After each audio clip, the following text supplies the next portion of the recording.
Good afternoon, Space Fam, and welcome to Starbase. I'm Jesse Anderson, a Senior Production Engineering Manager at SpaceX. And I'm Dan Hewitt with SpaceX Communications.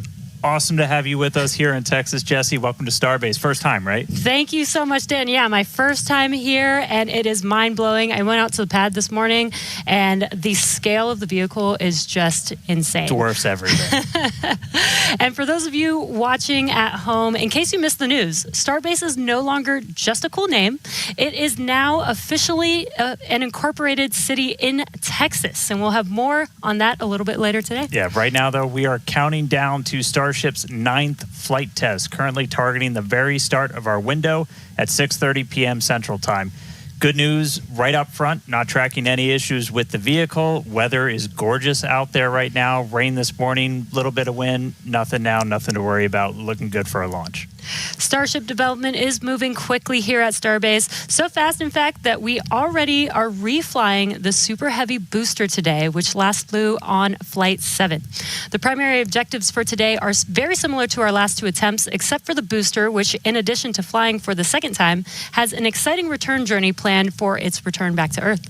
That's right. It's going to be getting some serious rigor, and pretty important, we are not going to be attempting to catch the booster today. We're going to use this launch to kind of further accelerate the development. We're putting Super Heavy kind of through the ringer, some serious rigor. We're going to go through all of that in just a couple of minutes. We're also hoping to get Ship into space, and it's got a couple of objectives like deploying simulated Starlink satellites and then a range of experiments during its reentry. We're really trying to test the limits, the capabilities of that heat shield, the flaps, the structure, everything about it. Primary payload on this flight, once again, as always, is data.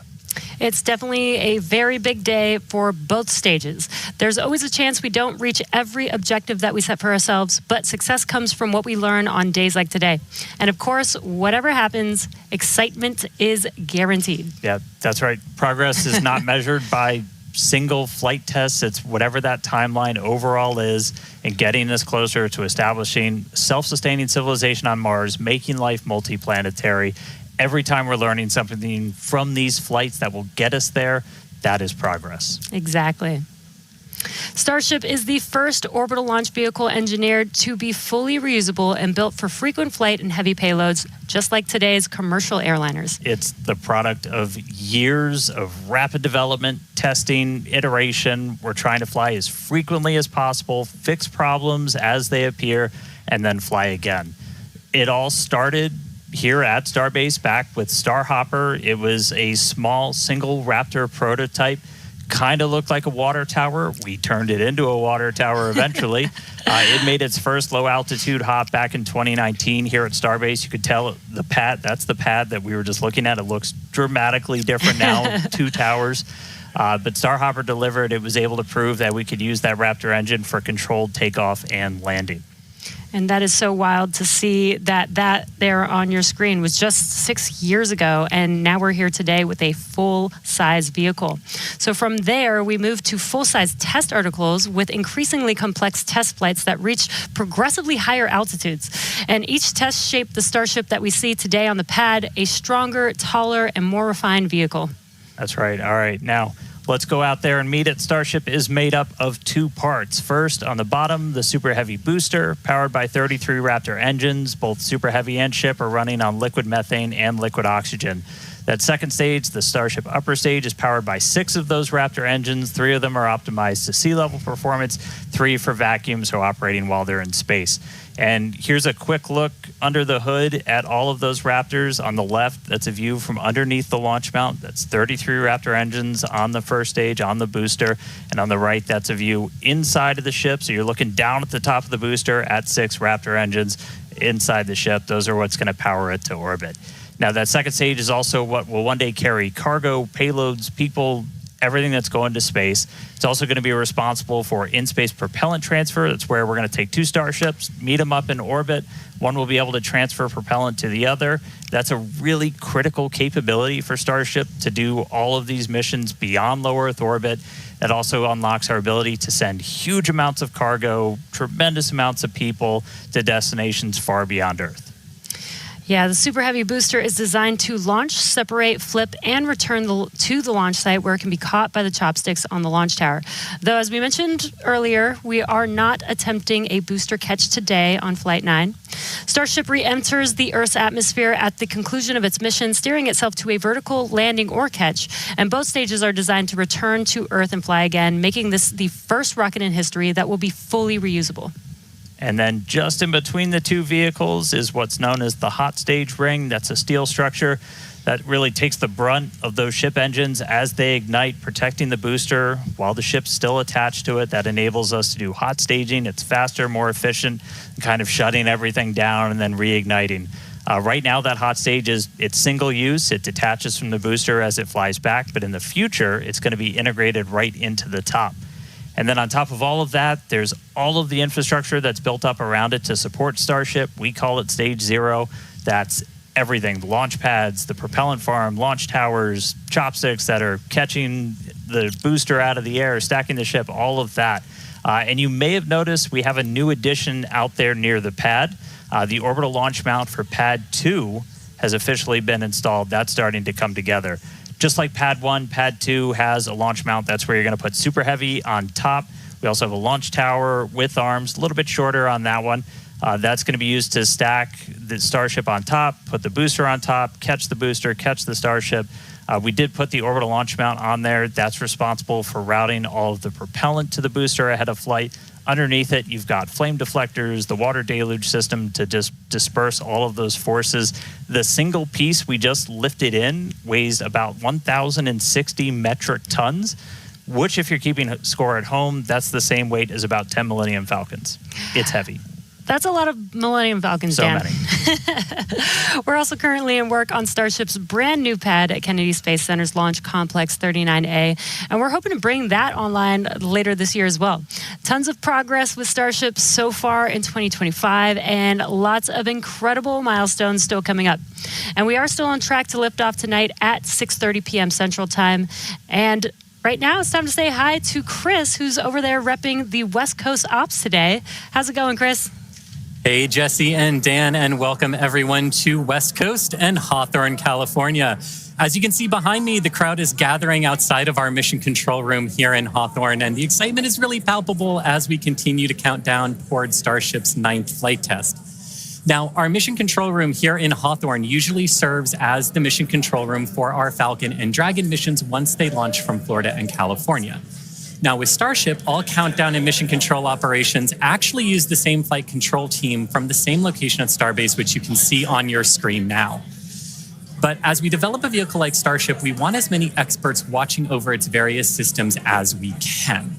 And that's what we use the mission control room here in Hawthorne for during Starship flight tests like today's. The folks in mission control, which you see now on your screen, are the responsible engineers for Starship's various systems. This includes things like booster systems, stage propellant, our ground stations, flight software, the loads, and the vehicle structures as well.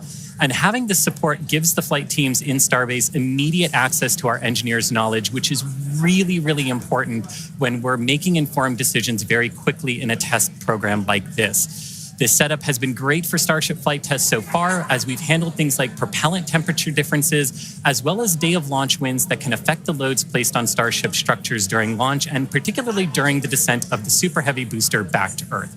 So having all of these responsible engineers ready to support is crucial during Starship testing, where we place hardware in flight conditions quickly to iterate and make the best and most reliable rocket that we can. So it's definitely a full house, a growing full house here in Hawthorne for our 9th flight of Starship today. Every flight brings us a step closer to a future where Starship is flying multiple times a day. And I'm sure you all feel the same way down there in Texas, Dan and Jesse, but I can't wait to see Starship's launch today. How about you? Yeah, can't wait to see it, Chris. As you can see, props loading on the vehicle is just a little under 2 miles away from us, and we're really excited. Looking back real quick, so back in March, Starship's 8th flight test saw us catch the Super Heavy booster for the 3rd time ever, another big step on that path to full and rapid reusability. Unfortunately, the Starship upper stage did experience what we call a rapid, unscheduled disassembly before it finished its climb to space, which meant we didn't reach all of those additional mission objectives that we had set. About 5.5 minutes into ship's ascent burn, a hardware failure in one of its sea-level Raptor engines took out that engine, the 2 remaining sea-level engines, and a Raptor vacuum engine. That's 4 of the 6 engines that ship has. This was a different failure than we saw on Flight 7, and the fixes that we put in place did work as expected. So this was a new issue on Flight 8. So welcome to iterative engineering. That's right. Losing hardware is a potential outcome of any test program. That's why we're always prepared with safety measures in place and also ready to have boots on the ground to assist with anything like debris cleanup. We can coordinate with all the necessary parties, organizations, administrations for safety in advance and in an ongoing basis during our test campaigns to plan for as many possible outcomes. Definitely do want to say thank you, though, to the people of the Bahamas, the government of the Bahamas, who worked with us so closely since Flight 8.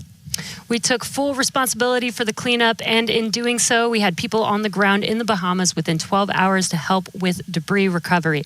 So all that said, we're moving forward in our development cycle with safety at the top of mind, and we fly again today to get this current iteration of ship to space and back.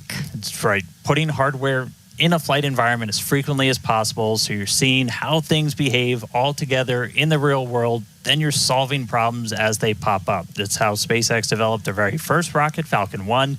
Same philosophy was used to develop Falcon 9. Today, we're looking to get our first re-entry with the latest iteration of ship while intentionally stressing the super heavy vehicle during its return to get data on its boundaries. And by stressing, we mean that we'll be pushing the flight envelope of super heavy as we fly at a higher angle of attack during descent towards the Gulf. Angle of attack in this case means that super heavy is pitched up to maximize drag and slow return. Because of this test, we will not be attempting to catch and recover Super Heavy, which again is flying for its second time today. So for a brief moment, this booster will hold the title as the Super Heavy flight leader. That's right. All right. Lot still ahead for today. Let's get into it real quick with this overview. As always, everything starts with a liftoff. 33 Raptor engines igniting. Super Heavy pushing itself and Starship into ascent over the Gulf. It's going to continue for about 2.5 minutes before we get to hot staging. Ship will ignite its engines. Booster will do its boost back burn and begin its flight experiments back for a hard splashdown in the Gulf of America. Meanwhile, ship continues its burn into space. And ship will remain suborbital. We will be deploying 8 Starlink simulator satellites and then head towards re-entry. We'll relight a Raptor engine as well as test experiments during re-entry, such as missing tiles, metallic tiles, loading the vehicle's flaps, and then ship will attempt a flip maneuver. And if all goes planned, we'll conclude the test with a soft water splashdown in the Indian Ocean. So that's what we have on the menu for Flight 9 today. Whole lot. Flight 8's RUD taught us new lessons about Starship hardware, specifically the Raptor engines. And as we touched on earlier, the root cause was traced to a hardware failure in one of Starship's 3 center Raptor engines. Yeah, just since that flight, we've done more than 100 long-duration Raptor tests at our facility in McGregor. Huge shout-out to that team for really putting in the work to better understand what happened. As a result, the engines that are on Starship's upper stage on the pad right behind us have a few changes. One of the key ones we did was additional preload on some of the joints, essentially some additional torquing, a new nitrogen purge system for the engines themselves, and made some improvements to the propellant drain system. After our first ever Super Heavy refurb campaign, we static fired with all 33 Raptor engines. This was a chance to see all the hardware operating together, and for this flight, our teams had an opportunity to make adjustments or hardware replacements for this first ever reflight of the Super Heavy booster. And then it was ship's turn. We took it through several static fires. First, we did this short duration single engine burn to simulate an in-space reignition of Raptor using those header tanks, those smaller tanks up in the nose cone. We also completed a longer duration 60-second burn with all 6 engines. It's where you're really putting the entire propulsion system that's going to be used for the ship's ascent into space through the paces, making sure everything's working together before we go stack it on the pad. And in the end, these changes represent the core of our test program. And reflying a booster for the first time is a major milestone, especially so early in the flight test program. Now, Falcon did it in just over 30 flights. And Starship's doing it today on just its 9th flight. It's not wild just because of how much faster that is, but just how much bigger Starship is. Falcon 9 can lift about 23 metric tons into orbit. Starship is designed to lift 200. That is so exciting. And on top of that, we're also reflying engine 314 for its 3rd flight, which you might recall is the engine with a pie on the nozzle. And there you can see that engine there. It is a milestone, most definitely, but we do remain focused on getting to the point where no refurbishment is needed between any of the flights. Yeah, that means we want to launch it, bring it back, look at it, reload propellants, go again. That is really what's key. That is what full and rapid reusability will look like. We're coming to you today from Star Factory, our new 1 million square foot manufacturing facility in Starbase, Texas. The Super Heavy booster is the first stage of the Starship launch vehicle stack. It's the largest boost stage ever developed for any rocket ever. Having the largest rocket ever is a very cool engineering feat, but the thing that really makes a difference is the ability to rapidly reuse that rocket to launch many other missions. Reflying Booster 14 is an important first milestone in that we have proven that we can recover a vehicle, turn it around, and fly it a second time.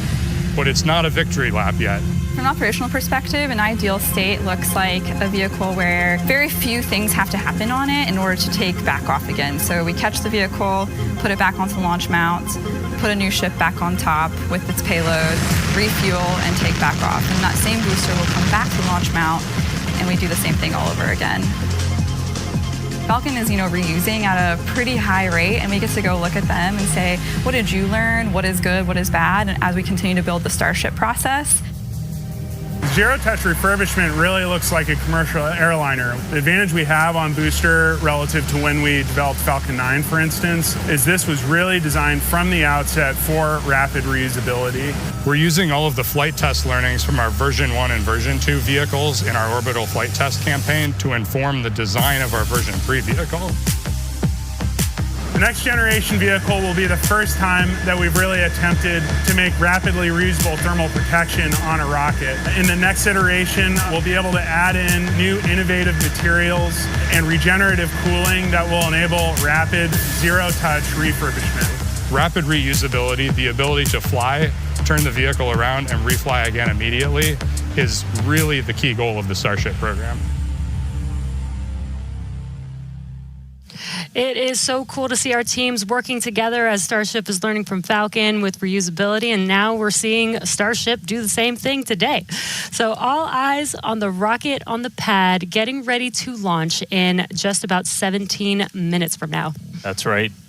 Looking at our levels real quick, we're a little bit more than halfway full on fuel and LOX on the booster, over 80% full on the ship, so we'll have to fill those header tanks. But everything looking good. We're not tracking any issues on the range. As a reminder, we watch sea states, air, and land around the launch site here and also over in the Indian Ocean where we're going to be doing our reentry. Not tracking any blockers to launch at the moment. Weather is gorgeous, has not been a concern all day for launch. We've been moving through all of our pre-flight checkouts pretty smoothly so far this morning, getting the ship and the booster ready for prop load, making sure guidance, navigation, and control are aligned. Everything's ready to go. You can see with the frost coming off, we're getting pretty full. We started loading all of the propellants on board both ships about 45 minutes or so before launch. They kind of stagger where we start with ship and then move into booster. We're going to continue loading these propellants on board until just about 3 minutes before liftoff. We'll close out on the ship first and then on the booster. But bottom line, everything's looking great. Not tracking any vehicle issues, range issues, weather issues. We're looking really good right now for a launch at the top of our window right at 6:30 p.m. Central. Yeah, seeing the propellant loading is making this getting more and more exciting. Today is going to be a wild ride for Super Heavy. We're putting the booster through several tests to expand the envelope on its capabilities and get flight data to make its return and catch more reliable. Now, another unique change in today's flight will be the addition of the first ever directional flip of the booster. That's right. If you've followed previous flights and you kind of wonder to yourself, why does the direction the booster flip seem random? Surprise, it's because it was. We've got a couple of views from previous flights where you'll see the booster kind of go in different directions, and it was really small differences in the thrust of those ship engines. As they started up, they would nudge the booster in an initial direction, and so the booster would essentially sense that and then lean into it, and it'll react, the engines will gimbal, and then it'll continue the flip. That was the easiest option technically, but you do take some performance hits since you're essentially setting aside propellant to accommodate every single direction for a flip. Exactly, but if we know which direction we're flipping, then we know how much propellant we will need and can instead use more of the propellant to burn longer during ascent, adding more velocity to ship and increasing how much payload it can ultimately deliver to space. Yeah, so today I got my trusty Super Heavy here. We're going to intentionally try to flip straight up. So as you're separating from the ship, we want to get to here as you're doing that boost back burn. The fastest way is to just flip straight up and go into it. That's roughly what we did on Flight 5. It's the most direct way to get into that orientation for the boost back burn. What you don't want to do is when you flip all the way down like that, we did that on Flight 7, it takes you in a big loop, uses the most amount of prop, not efficient. We're at the point where we want to start kind of tuning it in and getting some extra performance out of the booster. Yeah, exactly. That's called optimization. That's right. To accomplish this, we made some changes to the hot stage adapter, welding reinforced panels over the vents in the direction that we want the booster to go. So when the ship engines ignite, the thrust will push against the blocked vents, which means that the nudge will be in the direction that we planned for. And then when we go to the next generation of ship and booster, we plan to control the flip direction by fine-tuning the engine startup sequence on the ship. Yeah, that's not the only flight experiment that we have planned for the booster today. We're not attempting a catch, so we're going to try and gather additional data that's going to improve performance on future boosters. We're also going to try and see how resilient we are to things like losing an engine during the landing burn. By sending the booster out to sea, we're able to do these higher risk tests without risking the launch pad. As you might have heard earlier, we're going to be doing what's called a higher angle of attack. Basically, instead of coming straight down, we're going to tilt up a little bit. That gets you more drag on the booster. You're able to use just aerodynamic forces to slow you down. The slower you're going at the start of that landing burn, the less propellant you need, because really you're just focused on slowing down as much as humanly possible when you fire that up. So by already going a little bit slower, we'll get some benefits to our performance and our reliability on those burns. Yeah, exactly. And there's definite uncertainty in how well the booster's grid fins and structure will be able to control its flight when we get into higher angles. So don't be surprised if it isn't a smooth descent for the booster down to its splashdown point today. The most important objective of this portion of the test will be getting actual flight data to help anchor our models. Now, we're hoping to fly the next generation of super heavy boosters at even higher angles of attack. So this test today will give us a better idea of what is feasible. Now, on top of all of this, we're going to see how resilient Super Heavy is to engine failures at the most critical times. Yeah, we're going to intentionally disable one of those 3 center engines and instead use an engine from the middle ring that's kind of right behind it. Those center engines are what we nominally use at the very last part of a landing burn as you're just kind of fine-tuning the booster's path into those waiting chopstick arms. This is going to act as a real-world simulation of a pretty scary situation where engines are not starting at probably the worst possible time, but we're going to do this without risking the pad. And then, at the very end of the landing burn, we're going to cut one more engine off and go down to only those 2 center engines. The burn is going to end while Super Heavy is still several hundred feet above the Gulf, so we expect it to make a pretty hard splashdown today. So, in all, pretty eventful day for the booster. And as many of you may know, water landings are actually uncommon for SpaceX. While other launch providers expend all of their boosters after flight, we land and reuse most of ours. All of these tests are going to help us improve future generations of Super Heavy until we reach its fundamental design, a fully and rapidly reusable and reliable rocket. All right, let's check back in with Chris in Hawthorne. How's it going, Chris?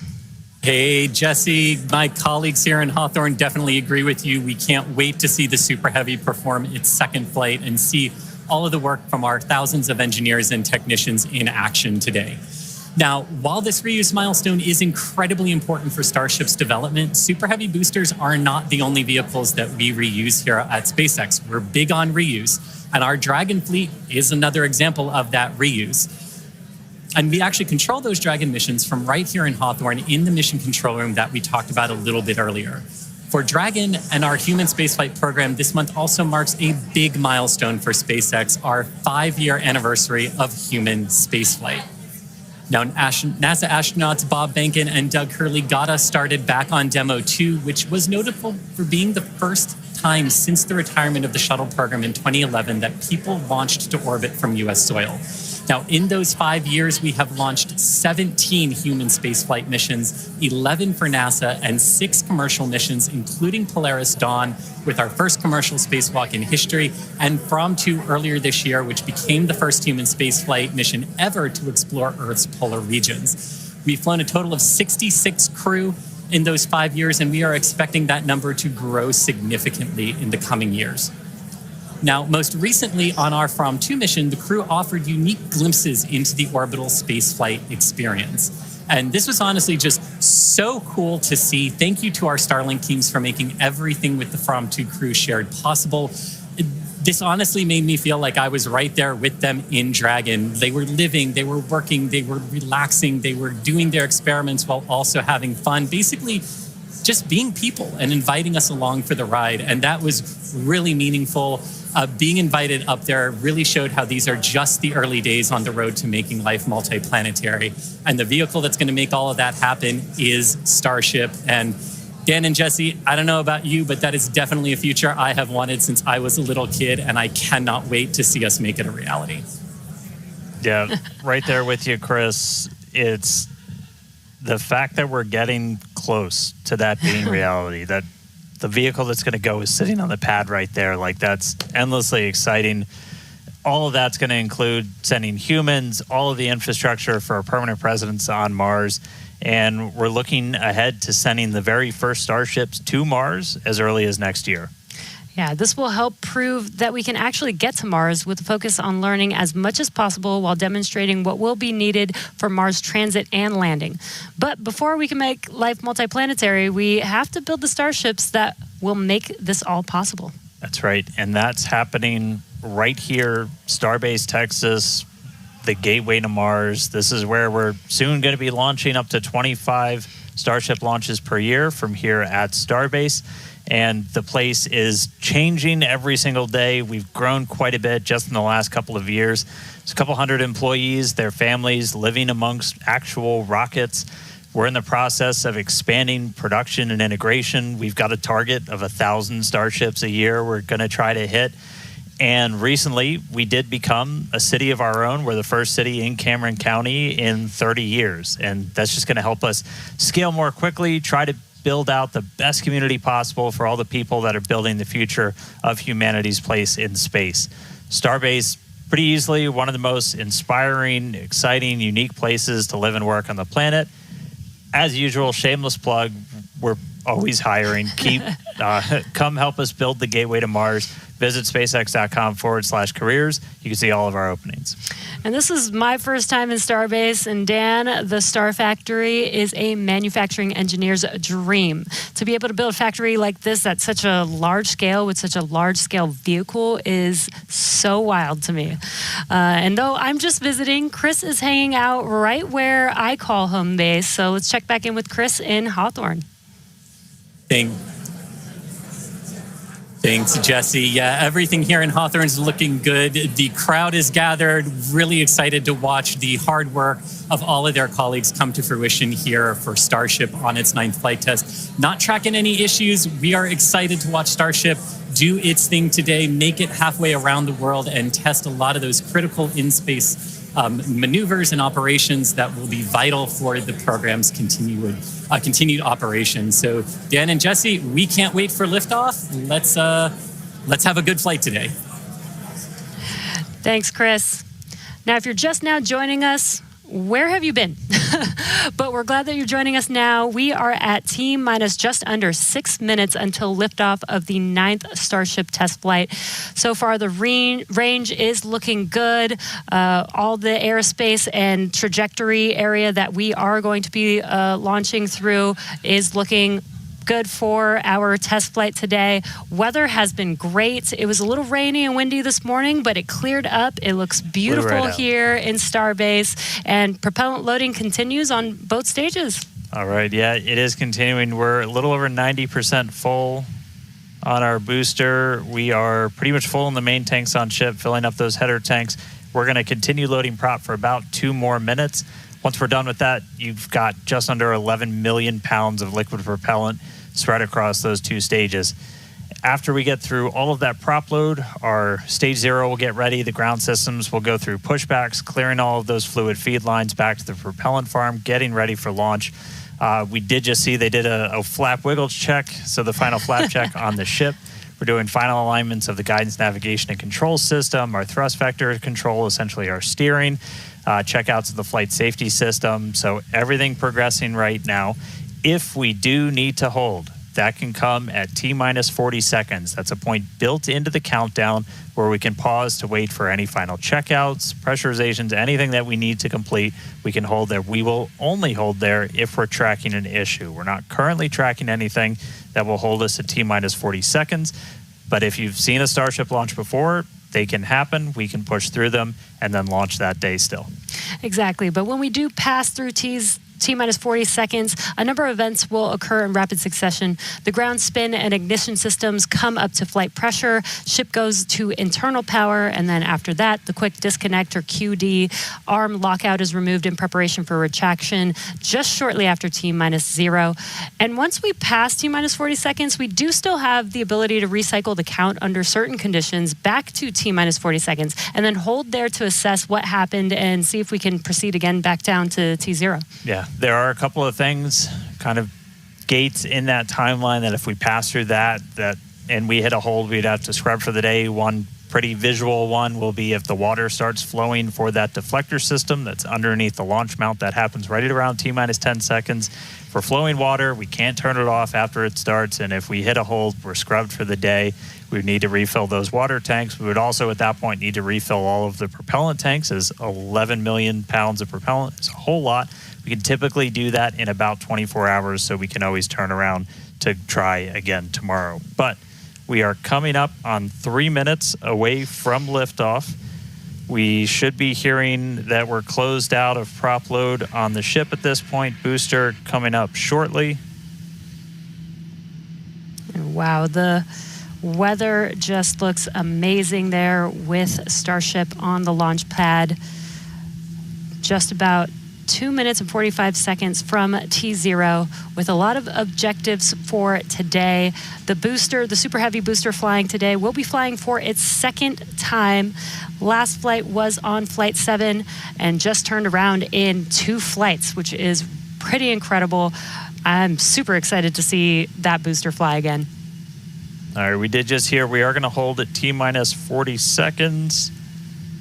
So we'll pass along some more information once we hear that reason. But again, that's not the end of the day. We can hold at T-minus 40 seconds for quite a few minutes. We eventually have to start looking at our temperature of all of our propellant on board. That's usually what drives us to, if we've held too long, we have to stand down for the day.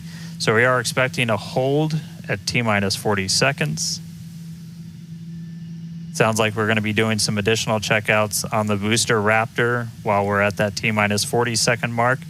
So we will expect to see the clock pause at T-minus 40. And then again, we've got a couple of minutes. They can work through the issues. If we're able to clear them, we can still launch today. If it's something that we can't, we can always stand down, turn around, recycle, fly again tomorrow. Again, that's really important. This is what terminal count is exactly for, is to be checking the vehicle, monitoring the vehicle systems as it makes its way down to T0. And again, this gives us the ability to catch anything and be able to hold, as Dan has been saying, and recycle if we need to, or pause so that we can work through those issues and see if it's something that we need to stand down for. And as Dan mentioned, we will be holding at T-minus 40 seconds, so in about 20 seconds from now. Yeah, so we'll hold there, and they'll work through these final checkouts on, sounds like just one of those Raptors on the first stage on Super Heavy, which as you said, we're reflying it for the first time. 29 of those 33 engines have already been used in a launch, one of which has already launched twice, and will go for and its is getting ready for its third time. All right. And you just heard our flight director for the day, Joe Sliker. He just shared that we are going to hold at this T-minus 40-second mark, keeping an eye on one of those Raptor engines on booster.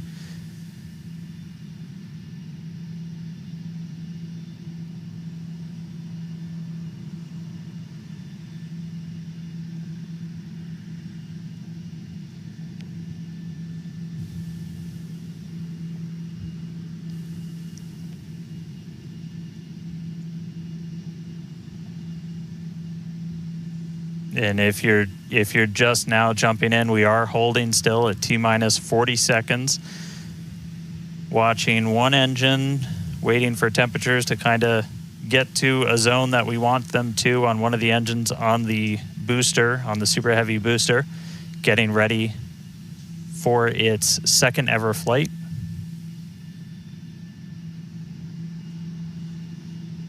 We'll just continue to hold. Again, we can hang out here for several minutes. We held for a while on the first attempt last time and then cleared it, and then we triggered a different issue on the ground side. But again, this is exactly what it's for. This gives us the best chances at success. And the clock is rolling. There we go. All right. T-minus 30. Let's listen in. Watch that first flight proven Super Heavy. Get ready to take off from Starbase.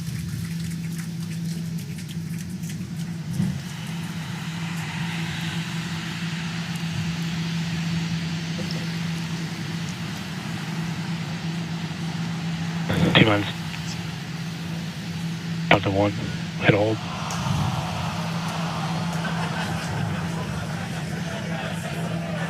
We did have a hold. And looks like the clock jumped back to T-minus 40 seconds.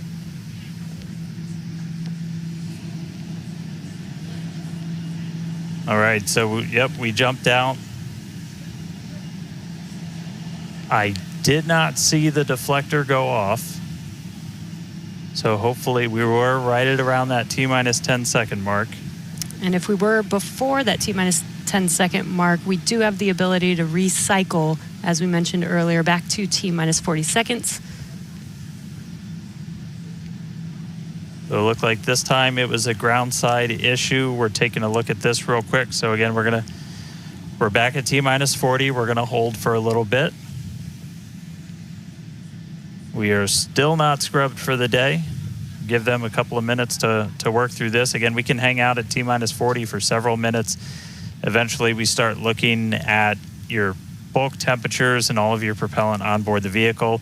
We're not actively replenishing the propellant on board Super Heavy and Starship, and so you don't have essentially forever to hang out before things start to warm up, and you do want to make sure your temperature's in a really stable range for a healthy startup on Raptor engines. So they're going to work through this issue. We can continue to hold here for a couple of minutes. What's launch without a little extra added excitement?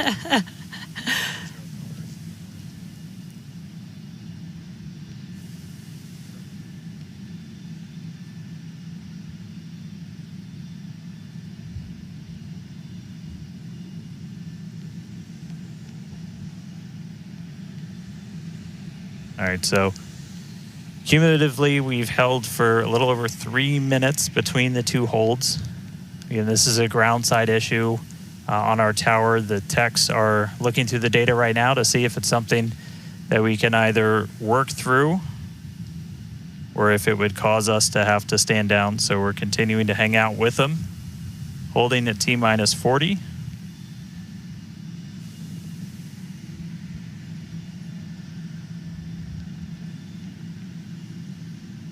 And if you're just joining us, we did initially hold at T-minus 40 seconds. We continued the count, but recycled before we got to T-minus 10 seconds.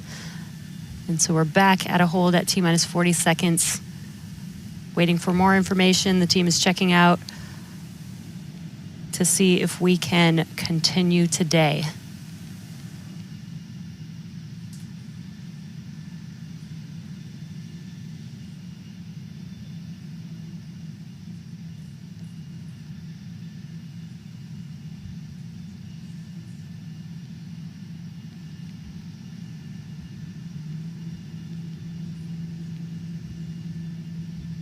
And we're continuing to hold here at T-minus 40 seconds.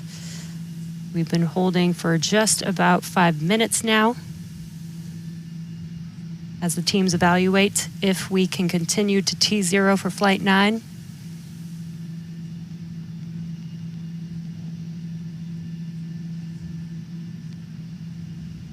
All right, so it sounds like we're coming to a resolution.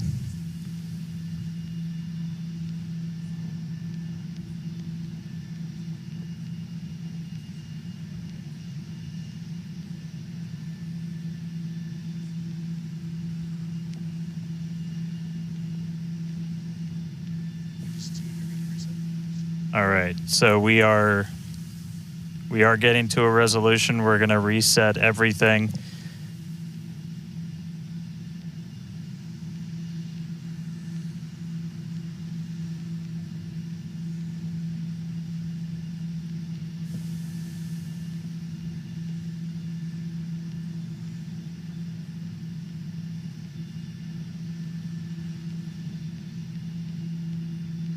All right, so we're going to see the clock. It is now rolling. Here we go. We saw an issue with that quick disconnect to the ship. There is a chance that automation will kick us out again if we encounter the same issue. But for now, the clock is rolling. We'll see if we pass around that T-minus 10 second mark.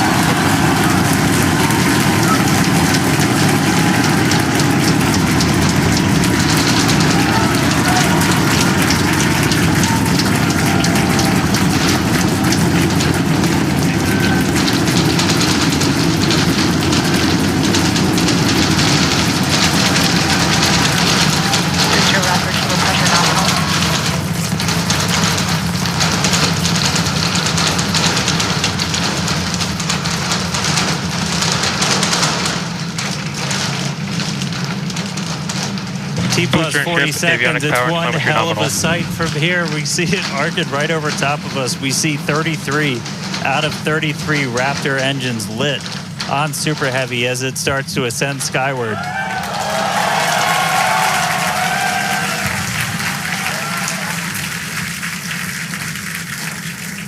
Coming up on maximum aerodynamic pressure, then only about a minute and a half until we get into hot staging.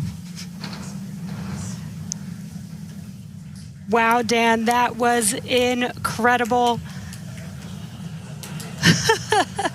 We could feel the building shaking here, feel the vehicle's power. Now we're just about a minute away from shutting down those engines on the booster. Again, this booster is flying for its second time today. All right, so hot staging coming up a little under a minute. We're going to see all but the 3 center engines turn off on the booster. So our version of MECO, most engines cut off. And then just a few seconds later, hoping to see 6 engines ignite on ship to push it away.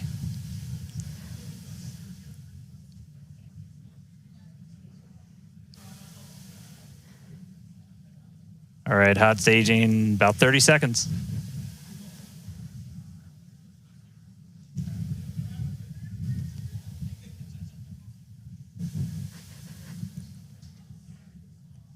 And definitely keep an eye on which way the booster flips. First ever directional flip we're going for today. Should flip straight up.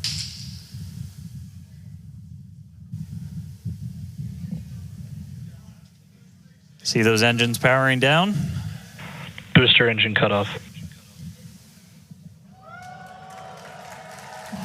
Ship ignition. Stage separation. Incredible flip by Super Heavy booster, and you can see those 6 engines, those 3 engines on the ship ignited. 6 healthy Raptors running on ship on its way to space. peek, that engine view, booster doing the boost back. Chris, how's it looking over there in Hawthorne, man? It is looking... chamber pressure is nominal. It is looking absolutely incredible here in Hawthorne. As we said, 6 healthy engines on ship. We've got 13 out of 13 engines on the booster. Now down to those 3, which is what we expect in the final moments of the boost back burn. Now, as a reminder, we are not recovering the Super Heavy booster today. We are instead going to do some... shutdown. And there we had a good shutdown of the boost back burn. Next up will be the jettison of that hot stage Ship ring. avionics, power and telemetry nominal. Great call out there that everything looking nominal aboard the Super Heavy vehicle, which is returning to Earth. And we're going to be doing some experiments with it, including a higher angle of attack re-entry, as well as some engine tests as it gets closer to the Gulf. We are, again, because of these tests not recovering it, we are sending it to the Gulf on purpose to do those tests. But again, you see the booster on the left-hand side of your screen. You see ship with 6 healthy engines continuing its ascent to its planned suborbital trajectory. Everything going very well so far for Starship's 9th flight. Now 4 minutes, 15 seconds in.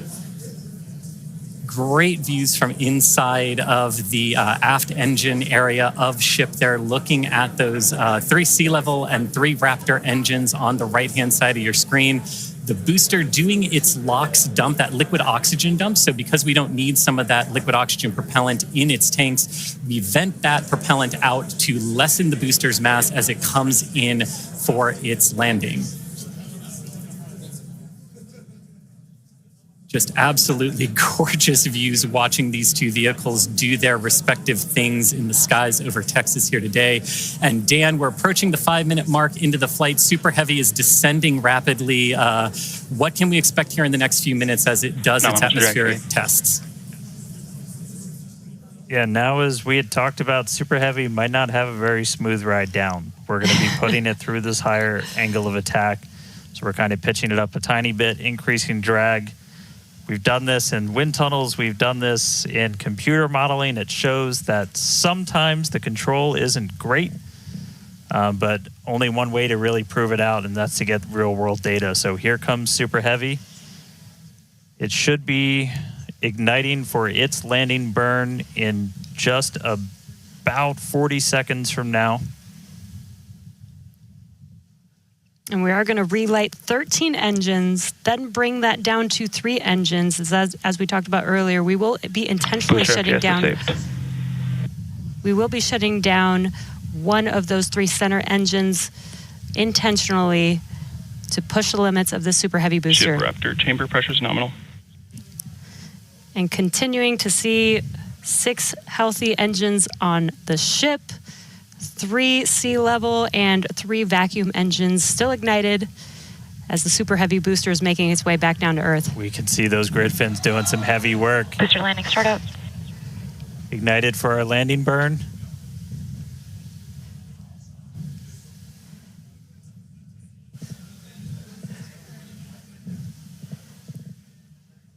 It may have ended with that landing burn. Does look like we lost telemetry from the booster once we started into that landing burn. Did you hear confirmation that the booster did demise? So the booster's flight ending before it was able to get through landing burn, but again, we are not bringing that back. We're expecting it to make a hard splashdown in the Gulf. We were getting live data back the entire time through that high angle of attack flight, so that was something that was really vital for us to get during this reuse. First free flight of booster in the books. All right, ship has about 2 minutes left. In about 2 minutes, we expect all 6 Raptor engines to shut down. That will be SECO, basically second engine or second stage engine shut off. And these are some incredible views, Dan, from the aft end of the ship, watching as the engines stay ignited with the Earth in the background. As always, the Starship avionics team, the techs. I think we just heard the booster. But all right, we got about a minute left into this burn. All eyes definitely on ship. as we get through the final stages into its ascent. We're expecting it to start to cut those engines off in about 45 seconds.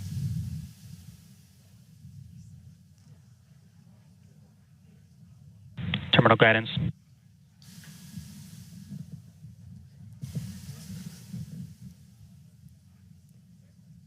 All right, just about 30 seconds to go. We're in terminal guidance in the final stages of this ascent burn. We did see shutdown of the Raptor engines. We do stagger these, so we do the Raptors first. Those 3 have shut down successfully. Sea level's still running. Ship engine cutoff.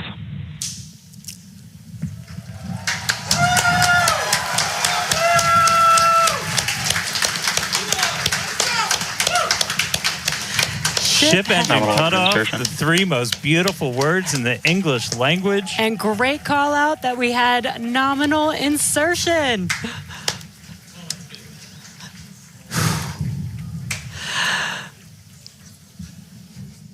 An incredible flight test so far today.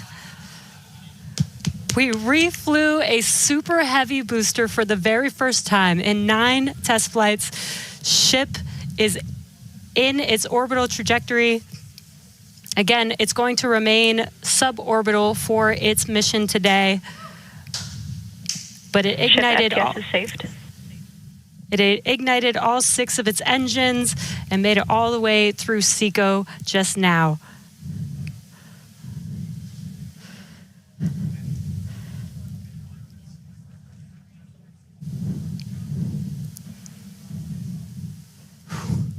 What a moment.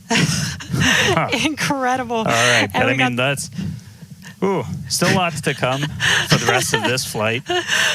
Per usual, I need to collect myself. Hey, Chris, how's it going over there in Hawthorne, man? How's everybody doing? I think the elation and the excitement and the happiness at what we just saw achieved carried through across all of our sites. What an incredible view to see Starship back orbiting the Earth just under 11 minutes into our mission. Absolutely exciting to see all of this, and super pumped especially to see all of the team's hard work in action here today.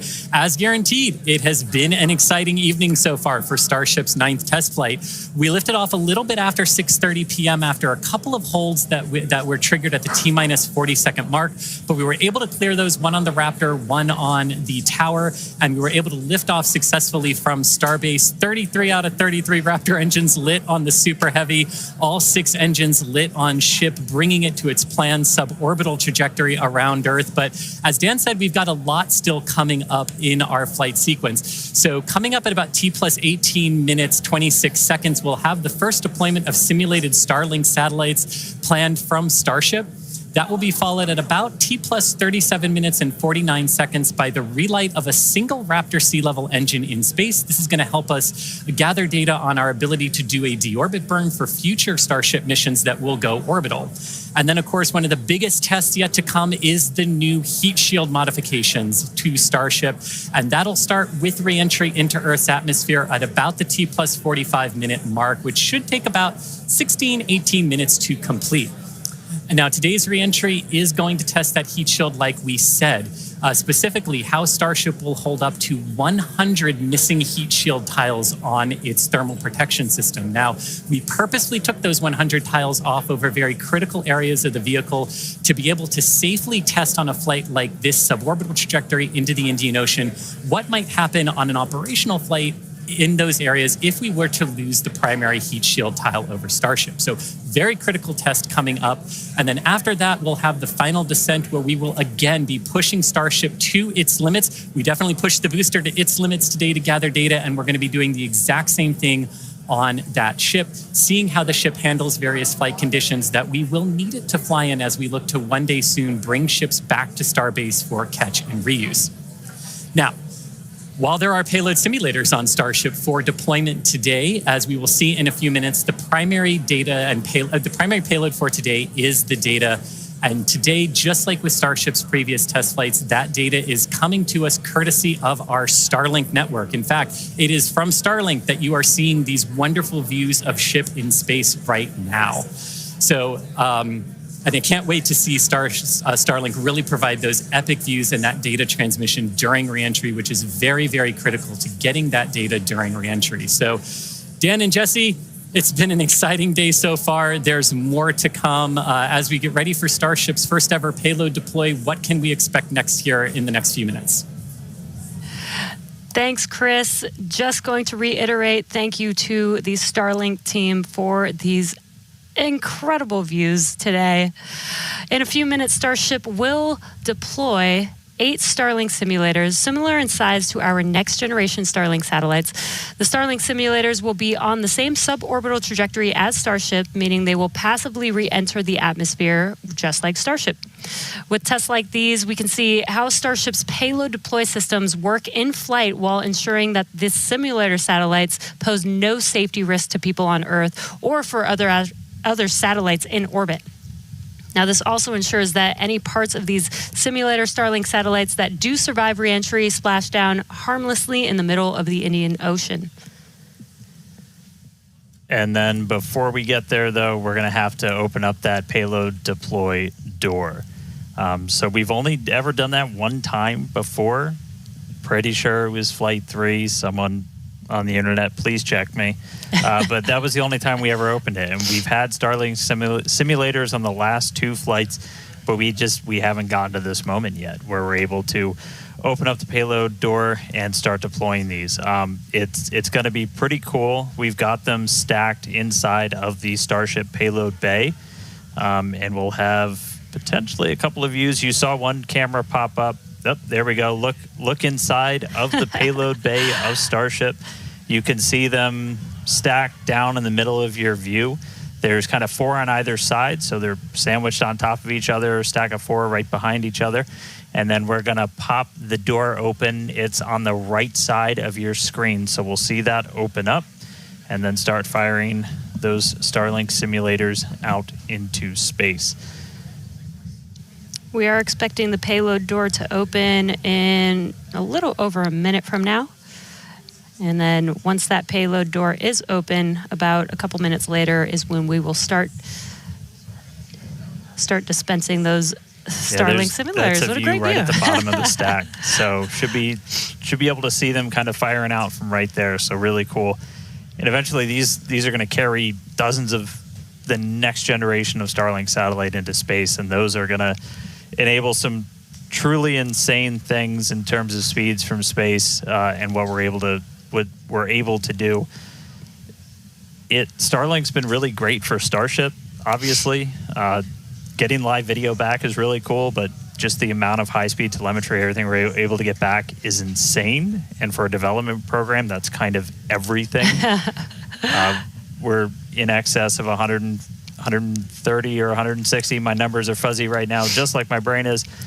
But well in excess of 100 megabits per second of downlink. And a lot of that gets eaten up by video. We've got dozens of cameras across Starship. We added several more for this flight. You saw a couple of those as we have essentially 360 degrees. Oh. Open the pod bay door, Hal.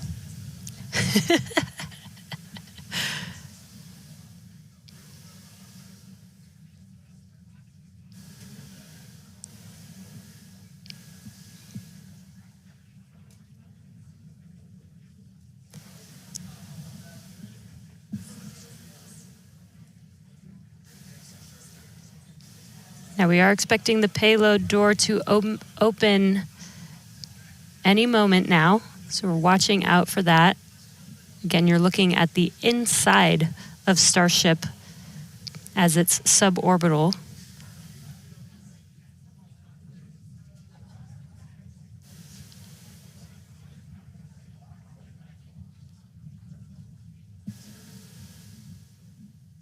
Well, we heard the door open was in progress. It was unable to actuate all the way open, so they are going to close it back up. Hal told me no. He said, I'm sorry, Dan. Can't do that. Looks like we won't get the door open today. But that's okay. This is obviously a test we want to be able to do before we're deploying full-on Starlinks. But the real focus for this, now that we are in space, is getting to that reentry. That is the most critical phase of Starship that we still have to prove out.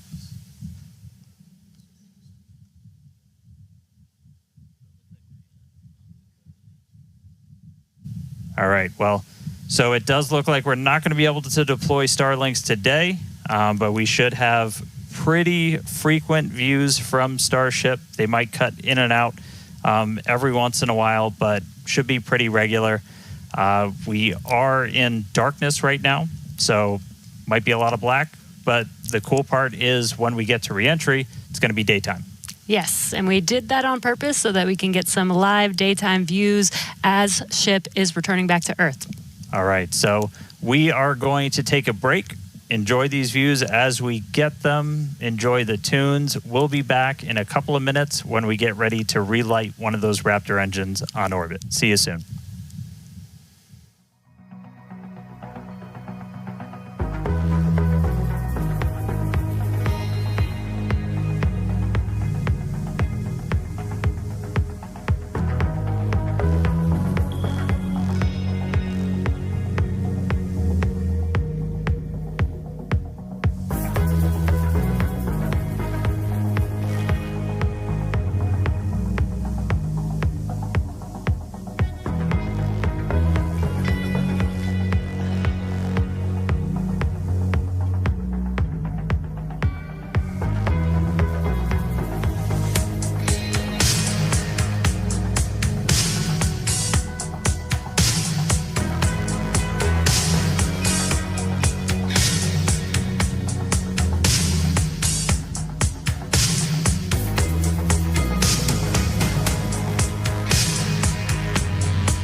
All right, if you're just tuning in, we are about 30 minutes into today's flight test, and the ship is on its suborbital trajectory. As you can see in some of the views and from some of the telemetry, we are in a little bit of a spin.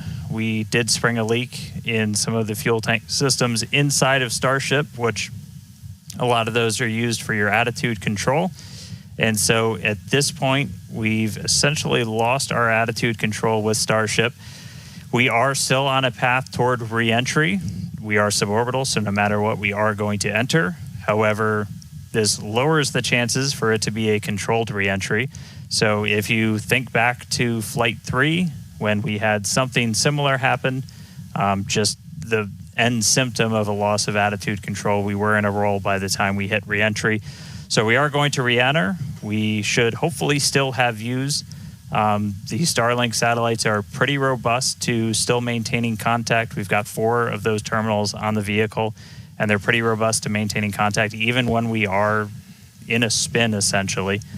So we should hopefully continue to keep live views. It's going to still be dark until we get a little bit closer to entry, as we are a little bit, we're coming up on Africa. I believe we do swing just to the south of that continent. And by the time we start heading out over the Indian Ocean, we'll start heading into a sunrise. So, not looking great with a lot of our on-orbit objectives for today, where we were hoping to do the PES deploy and relight an engine, and then really importantly, get into that controlled entry to really put the heat shield through the ringer. Nonetheless, Starship marching forward towards that re-entry over the Indian Ocean. So we'll continue to hang with it and give you any updates as things continue to change.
All right, so 36 minutes, 15 seconds into today's flight tests. You're seeing some flat movement here on the ship. If you've been following along, we have essentially lost attitude control on the ship at this point. It is suborbital, so it's still headed to the exact same trajectory as before. We were not able to get that payload door open and deploy those nose cones. We've been dealing with some leaks on the ship. This is also what led to that loss of attitude control. So at this point, we are kind of in a spin, and we are also going to be skipping that Raptor relight. If you've followed through the history of Starship, something similar happened, different cause, but same symptom back on Flight 3, where we weren't able to maintain attitude control in orbit. And so we're going to skip the relight of that Raptor engine while we're in space. We are going to still proceed with entry, but as we are not able to control the attitude of the ship, as we get into entry, it will enter in whatever orientation it is in at the time, which does not bode well for the ship's heat shield, as we're not going to be essentially aligned the way that we want to do for reentry. So it is definitely coming down. It is definitely heading to the Indian Ocean, but our chances of making it all the way down are pretty slim. So we'll still get as much data as we can. We're still getting live telemetry, live views from Starlink the entire time, and we'll continue to stick with ship as it continues on. We are about 10 minutes away or so until we start getting into entry, and the light will start to pick up as we cross the Indian Ocean, and we'll start to see a little bit more daylight, and we'll, as always, as long as we maintain that comm link, get some plasma on the way in and start to bring the Starship back through the Earth's atmosphere. So that coming up in about 10 minutes or so. So we'll check back in with everybody in a little bit.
right, so we are 42 minutes and change into today's flight test. You're seeing the light show start as Starship is getting closer to its reentry. If you're just tuning in, we were able to successfully make it to orbit, run into a couple of issues as we've coasted to our entry point over the Indian Ocean. At this point, we had lost attitude control of the ship and entered into a spin. The team made the call to do what's called passivate the vehicle, so we're essentially venting all of the remaining propellant overboard, and it's going to make an uncontrolled reentry. Important to note, this is a contingency that is planned for, and we clear the zones in the Indian Ocean where these entries could take place. So we're not going to come down exactly where we would have had nothing happened, but we do clear a tremendous amount of space out in the Indian Ocean in the event that we run into this. We understand that there are always risks, essentially, with these flight tests, with the hardware, but we don't really accept any compromise when it comes to protecting people. And it is one thing to note is we will actually still re-enter in our planned airspace zone, which is good. That is exactly what we planned for. You know, we do plan for if something does go a little bit off nominal, that we have enough airspace cleared out for situations just like this. Yeah, re-entry is still just that really critical phase that we need to try and gather as much data, as much information as possible. Is a fully reusable heat shield has never been flown before, the history of space flight, and that's something that Starship still has to crack. And so we had a whole range of experiments on this one at this point, and we just started to lose some of our cameras, so it's very possible that we'll start to lose contact with Starship a lot sooner than we would have if it was a nominal reentry. So we are expecting it to break up essentially on its reentry over the Indian Ocean. So not able to do a lot of our on-orbit objectives today, but just the fact that we, got it into space was just a really big moment for a lot of the team. Yeah, and another thing to note is that Super Heavy did fly for its second flight today. It first flew on Flight 7, and it made it all the way to our shutdown of all the engines and stage separation, getting ship into its suborbital trajectory today. It did ignite its 13 engines, but it did demise at that point.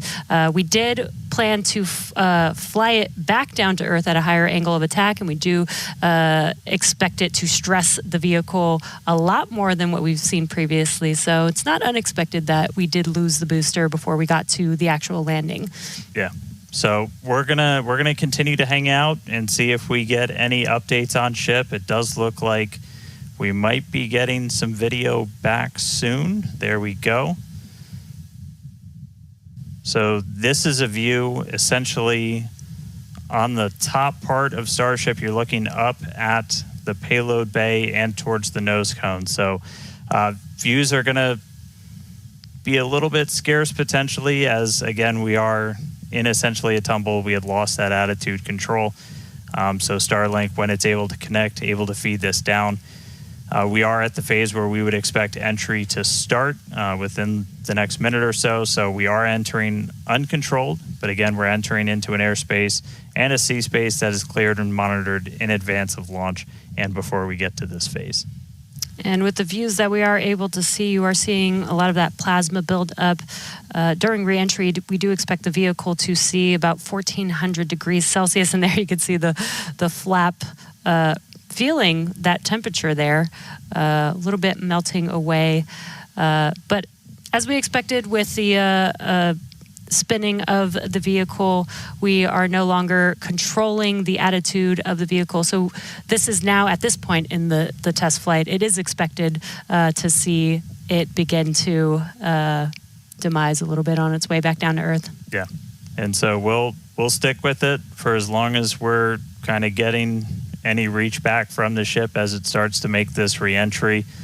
But yeah, so it's re-entering actively right now. And again, we did do what's called passivation. So you essentially vent all of your excess propellant overboard before you hit the atmosphere. That's a safety measure we can take on the ship while you still have contact with it. So that was done. It's now coming down in the predetermined hazard area that was cleared ahead of flight. Not controlled, so we're not going to get all of that reentry data that we're still really looking forward to.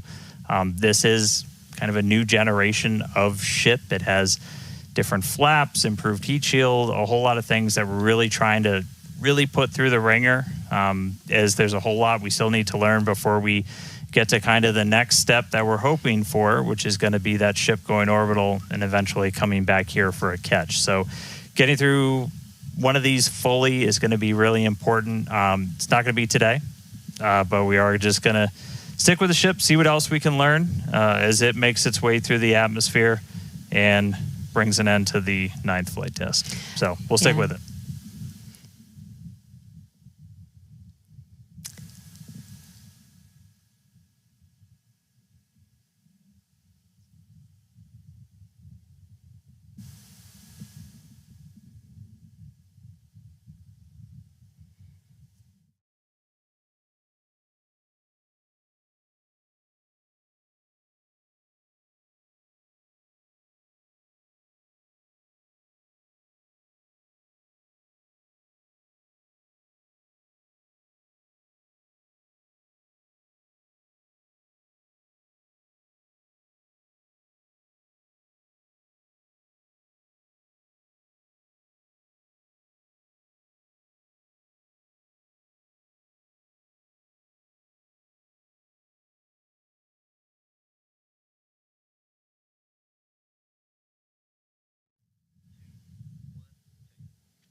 If you're just now joining us, we did have an on-time liftoff from Starbase, Texas at 6:30 p.m. Central Time of the Flight 9 vehicle.